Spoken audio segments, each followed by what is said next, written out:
মাত্র ১৬৯৯ টাকায় ব্রাহ্মণবাড়িয়া থেকে শিমুল বাগান ঘুরে আসুন।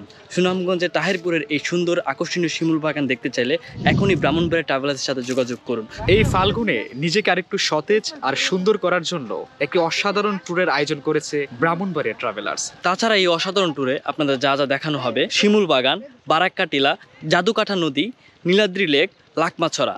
তো চলুন জেনে নেই এই ট্যুরে কি কি অন্তর্ভুক্ত রয়েছে। Brahmanbaria to Sunamganj up down bus, নাস্তা সহ ৩ বেলা খাবার খরচ, লাউগড় বারাক্কা টিলা খিয়াপাড়াপার নৌকা খরচ এবং গাইড ফি। আর যা যা অন্তর্ভুক্ত নেই: লোকাল সিএনজি, অটো খরচ এবং লোকাল বাইক খরচ। আগামী ২৭শে ফেব্রুয়ারি ব্রাহ্মণবাড়িয়া থেকে যাত্রা শুরু হবে। তাই আর দেরি না করে আজই ব্রাহ্মণবাড়িয়া ট্রাভেলার্সের সাথে শিমুল বাগানে ঘুরে আসুন আর নিজেকে সুন্দর একটি মুহূর্তে সাক্ষী রাখুন। ২৭শে ফেব্রুয়ারির আগে এখনই বিস্তারিত জানতে ব্রাহ্মণবাড়িয়া ট্রাভেলার্সের ফেসবুক পেজে যোগাযোগ করতে পারেন। সবাইকে অসংখ্য ধন্যবাদ।